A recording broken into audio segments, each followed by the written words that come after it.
Si pensamos en cuál ha sido el invento que más impacto ha tenido en nuestra sociedad en el último siglo, creo que muchos diríamos que ha sido el coche, ¿no? El coche privado ha permitido que podamos vivir más lejos de las ciudades, que se desarrollen lugares de actividades fuera del centro de las ciudades y nos permite hacer un montón de actividades que antes de la invención del coche era imposible, ¿no?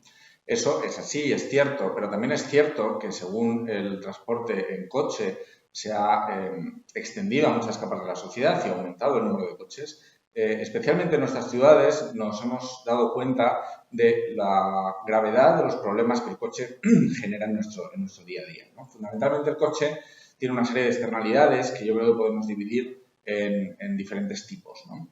Hay un elemento muy importante que es el relacionado con la salud. Las emisiones de los motores de los coches provocan daños en nuestro sistema respiratorio, ¿no? Y generan todo tipo de enfermedades. Tenemos también cuestiones relacionadas con la accidentalidad. En una ciudad como Madrid se produce al final del año pues, miles de atropellos, ¿no? La mayoría de poca importancia, pero desgraciadamente una docena de casos de muerte, peatones atropellados por esta razón, ¿no?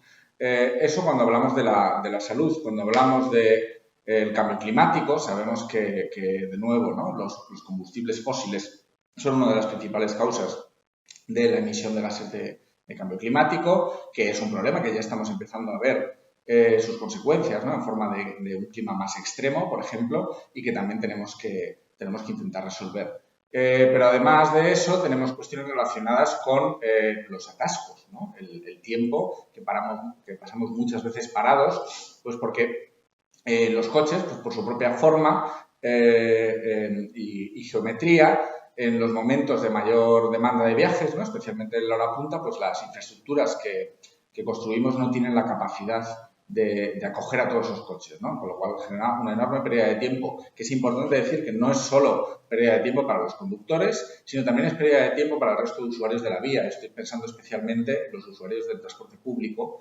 que es un sistema que al tener una enorme capacidad nunca va a generar atascos por sí solo, y también estos usuarios pues, bueno, sufren los efectos de la congestión vehicular, ¿no?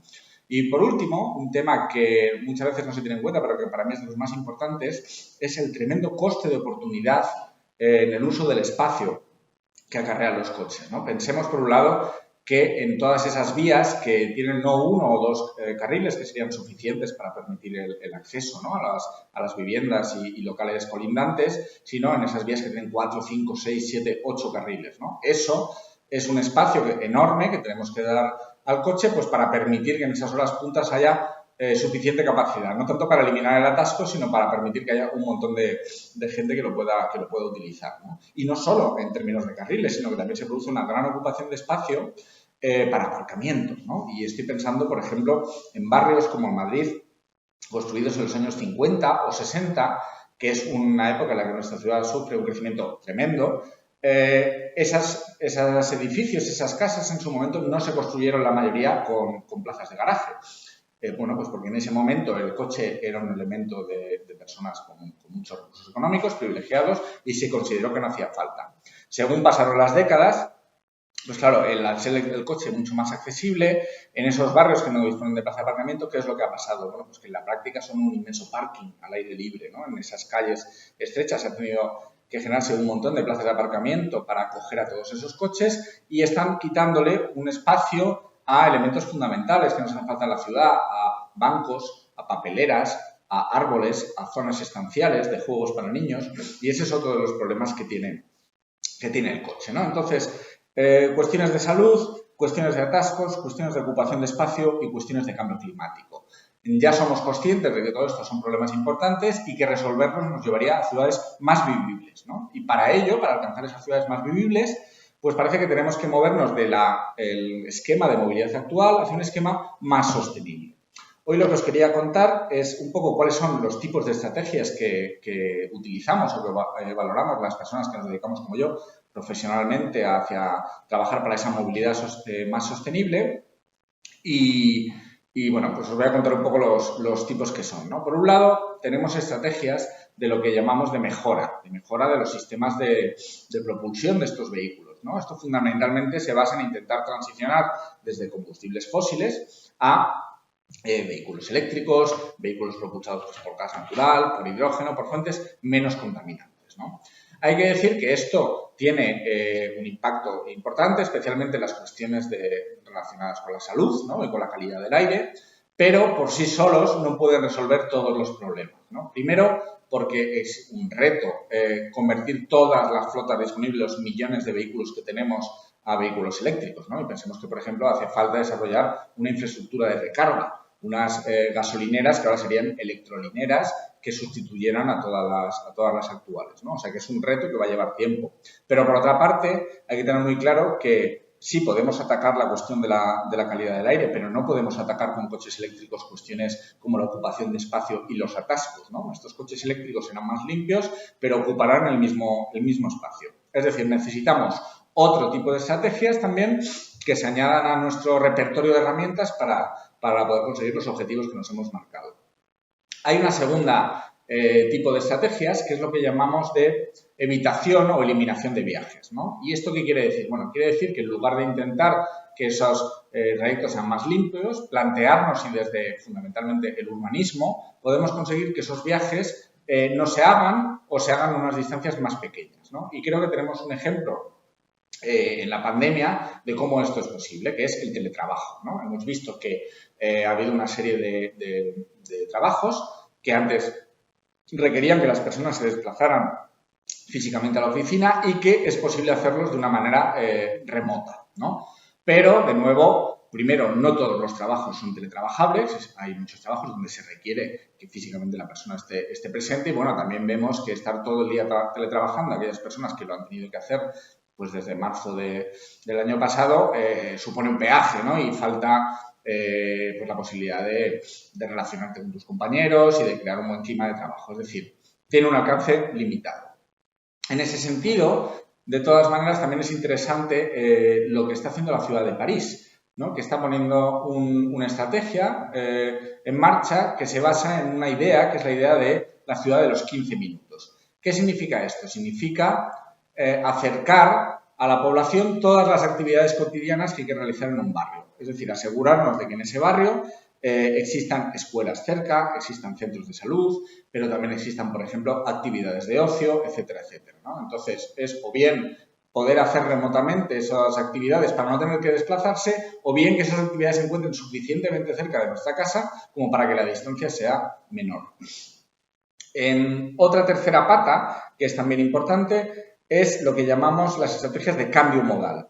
¿Qué significa eso? Significa conseguir que viajes que actualmente se hacen en coche, en vehículo privado, se pasen a realizar en modos más sostenibles, es decir, andando, en bicicleta o en transporte público, ¿no? Para conseguir eso hay fundamentalmente dos tipos de políticas. Están las políticas que podemos llamar de palo y las políticas de zanahoria.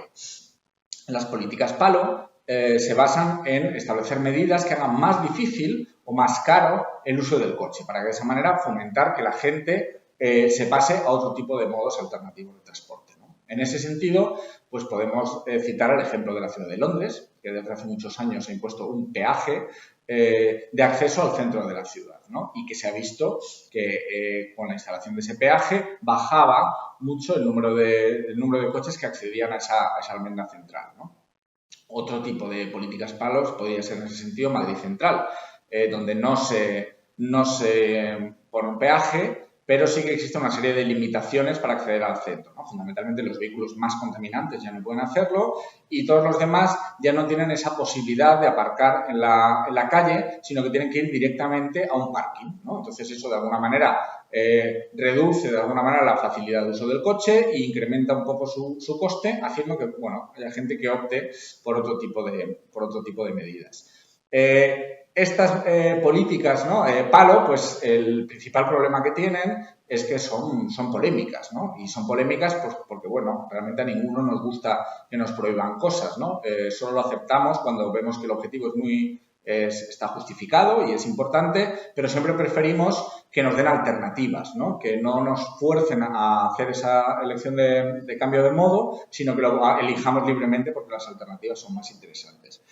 ese tipo de políticas son las que usan las políticas zanahoria, ¿no? De hacer los transportes más atractivos para que libremente la gente incremente el uso de esos modos. En ese sentido, ¿qué es lo que falta? Bueno, pues si nos fijamos en los peatones, necesitamos tener aceras suficientemente anchas y suficientemente directos los itinerarios, ¿no? Que en los cruces, por ejemplo, pues no tengamos que realizar un gran rodeo, que los pasos de cebra estén cerca, estén más o menos en la dirección en la que queremos andar. Esa sería una manera de conseguirlo. En lo relativo a la bicicleta, tendríamos que generar una red de carriles bici separados del tráfico, bien protegidos, que permitan una conexión directa entre los distintos puntos de la ciudad y que sea de una manera confortable, ¿no? Que nos podamos sentir seguros, que no tengamos que tener la sensación de estar luchando con el tráfico o percibir que existe el riesgo de tener un accidente porque alguien no nos vea. Hay muchas ciudades en España que han avanzado mucho en este sentido y quizás lo más destacable últimamente sea el gran esfuerzo que ha hecho la ciudad de Valencia y también Barcelona para crear una red de carriles bici que, bueno, están viendo que está teniendo resultado y que los usuarios de la bicicleta en estas ciudades pues crecen acorde con el desarrollo de estas redes de carriles bici, ¿no? Y por último, el transporte público, en el que me voy a detener un poco para contaros una experiencia que, bueno, pues que conozco muy de cerca, ¿no? Es el caso de la ciudad de Hamburgo, en Alemania, una ciudad de casi 2 millones de habitantes, que es de las ciudades además más congestionada, ¿no? Con más uso del coche del país. Allí se plantearon, desde una visión muy clara, que querían potenciar el transporte público. Tenían un objetivo que era conseguir un 50% más de usuarios del transporte público para el año 2030. Eso significa más de 150 millones de viajes en transporte público al año más.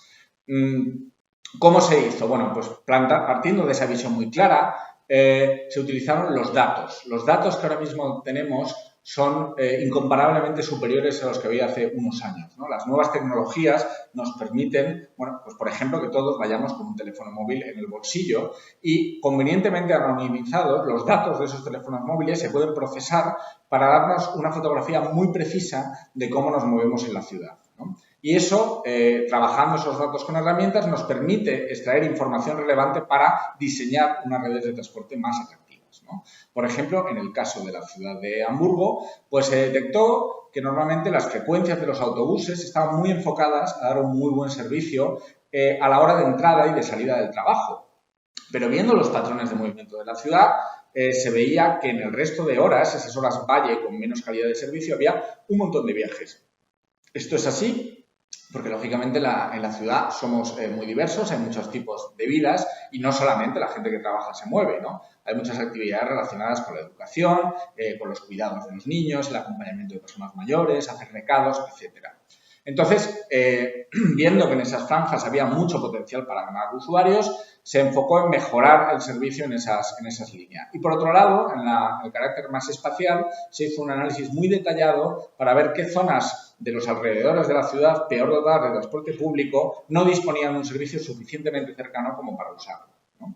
Entonces, analizando esos lugares donde faltaba cobertura espacial y esas franjas del día que se podían mejorar, se han reformado más de 45 líneas, se han generado 25 nuevas líneas de transporte en la ciudad y, bueno, pues ahora mismo esos cambios se están poniendo gradualmente en marcha, ya están empezando a operar algunas de esas nuevas líneas y vemos cómo el número de usuarios del transporte en la ciudad está creciendo, ¿no? Esa es una base de las políticas, digamos, de zanahoria.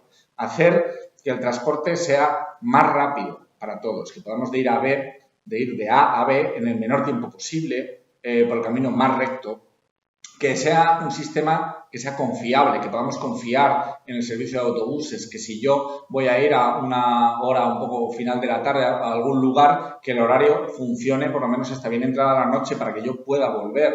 Que si he perdido el autobús porque he llegado tarde y justo se acaba de ir, yo tenga a disposición cerca otra alternativa, pueda ir en otro modo, o bien que la frecuencia sea suficiente para que no tengan que esperar mucho.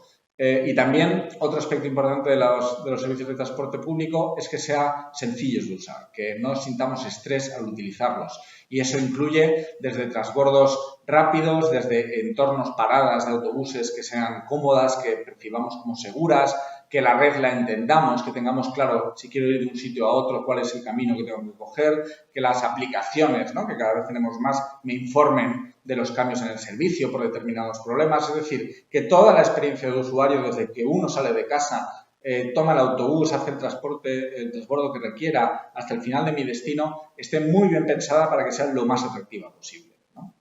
Pero de nuevo, esas políticas de cambio modal tampoco son suficientes por sí solas, ¿no? Pensemos que hay pues momentos puntuales, ¿no? Quizás no todos los días, pero a lo largo de un año hay varias veces que necesitamos pues, ir a IKEA, ¿no?, a comprar un mueble, o tenemos que acompañar a una persona mayor que no se puede mover bien a una consulta médica, o tenemos que mudarnos, o nos apetece salir el fin de semana a la sierra o hacer viajes, ¿no? Hay una serie de motivos de viajes o de destinos a los que no es posible llegar en transporte público, y para eso requerimos o seguimos requiriendo tener un coche, ¿no? Para esa última parte de viajes, actualmente están apareciendo una serie de nuevos servicios de movilidad que nos pueden ayudar a mejorar esos viajes en coche, ¿no? Estos nuevos servicios de movilidad pues los vemos en nuestras ciudades, son esos patinetes, las bicicletas públicas, las motos de alquiler, el car sharing, ¿no? Y todos esos nuevos servicios hemos visto como poco a poco las empresas privadas estaban experimentando, estaban poniéndolos en marcha en nuestras ciudades, viendo bueno, pues cómo funcionan y intentando desarrollar un modelo de negocio en torno a esos servicios, ¿no? Eso ha traído un par de problemas. El principal problema que hemos visto ha sido la ocupación del espacio, ¿no? Muchas veces vemos en la ciudad de Madrid pues quejas entre los transeúntes, los viandantes, que se encuentran pues las aceras ocupadas por esas motos mal aparcadas o por esos patinetes tirados, y hay un conflicto entre peatones y usuarios de esos servicios que debemos resolver. El otro problema que tienen estos servicios es que, bueno, los operadores privados, en este intento de generar un modelo de negocio viable, pues han localizado o han dispuesto esas flotas en los lugares donde les dan mayor rendimiento, que suelen ser el centro de las ciudades, ¿no? Porque vamos mucha gente, hay muchos tipos de servicios y eso asegura una mayor rotación en el uso de estos vehículos y, por tanto, de mayor ingresos. ¿Cuál es el problema? Bueno, pues que estas zonas de la ciudad ya estaban muy bien dotadas de transporte público, ¿no? Pensemos en el centro de Madrid con las cantidad de líneas de metro o decenas de líneas de autobús que lo atraviesan. Entonces, lo que está sucediendo es que, lo que observamos en los datos es que estos servicios de movilidad, más que retirar a usuarios del coche privado, lo que están haciendo es captar clientes de que antes utilizaban el autobús y el metro, lo cual nos lleva a que la sostenibilidad general pues, está bajando, ¿no? Porque esos son los modos más sostenibles. ¿Qué nos gustaría que hicieran estos servicios? ¿O qué sería lo ideal para conseguir esa movilidad sostenible? Bueno, pues que en vez de competir con el transporte público, cooperaran con él, ¿no? Actuaran de una manera simbiótica y, por ejemplo, pues se centraran en dar servicio en aquellas zonas de la periferia donde están más alejadas y donde es más costoso dar una buena oferta de transporte público, o que se centraran en precisamente esos motivos de viajes esporádicos los que a veces necesitamos y que el transporte público pues no puede responder, ¿no? Y en ese sentido estamos viendo ya iniciativas en algunas ciudades intentando trabajar en ese sistema completo donde el transporte público y la nueva movilidad trabajan juntos en lo que se ha dado a llamar movilidad como servicio, en inglés Mobility as a Service. Y, por ejemplo, es muy claro el caso de la ciudad de Helsinki, donde ya han desarrollado un nuevo sistema de abono de transporte que te permite utilizar todo el transporte público y por una tarifa plana, además, tener acceso a esos servicios de nueva movilidad, ¿no? Y entonces, con todas esas patas, si aplicamos medidas de mejora, hacemos los motores más eficientes, si aplicamos medidas de evitación de viajes, ¿no? Y conseguimos fomentar ese teletrabajo o que algunos servicios básicos queden más cerca de los barrios, si además añadimos ese cambio modal, ¿no? Restringiendo el acceso del coche en ciertas zonas y promoviendo sobre todo un servicio público más atractivo, y además añadimos esta capa de nueva movilidad para cubrir esas necesidades esporádicas de coche, lo que nos planteamos, el objetivo al que queremos llegar es a una ciudad donde no sea necesario tener el coche, ¿no? Donde la gente se plantee que para qué voy a gastar decenas de miles de euros en un aparato que en realidad está el 95% de su vida útil aparcado, ¿no? Porque realmente lo usamos, pues sí, durante un rato, pero la mayor parte del tiempo lo dejamos ahí esperando. y entonces no haga falta. Y vemos que poco a poco la gente renuncie, ¿no?, a esa compra de coche porque sabe que tiene en todo momento un servicio de transporte público de muy alta calidad y que en esos momentos puntuales que necesita un coche hay una serie de oportunidades de alquileres por minutos, de alquileres por horas, de alquileres por días o por semanas que le cubren esa necesidad, ¿no? Y con eso podemos ir hacia una ciudad más limpia, podemos ir a una ciudad con menos atascos, una ciudad que emita menos gases de cambio climático y liberemos un montón de espacio público que ahora le dedicamos al coche para otros usos, ¿no? En ese sentido, la pregunta es, ¿para qué vamos a dedicar a ese espacio? ¿Qué usos le podemos dar y qué forma puede tener esa nueva ciudad? Y ahí creo que es muy interesante el caso de la ciudad de Barcelona.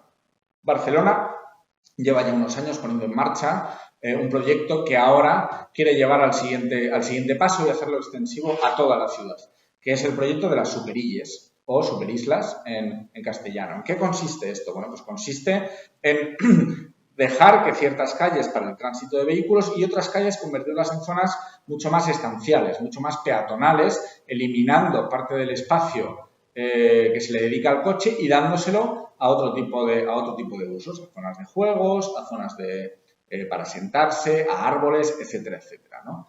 Y bueno, pues eso es lo que creo que es interesante pensar en la ciudad de Madrid. ¿Para qué le podríamos dar uso a ese espacio? Ha habido, además, últimamente un experimento natural que ha sido muy útil para pensar en eso, ¿no? Estoy pensando en la gran nevada que hubo después de Reyes y que transformó por 2 días nuestras ciudades, ¿no? Dejó un lienzo blanco en todas las calles en las que pudimos ver durante ese fin de semana pues cómo la gente caminaba por el centro de grandes avenidas o utilizaba las glorietas de la ciudad en todo su espacio pues para jugar o para estar allí simplemente leyendo o viendo a la gente, ¿no?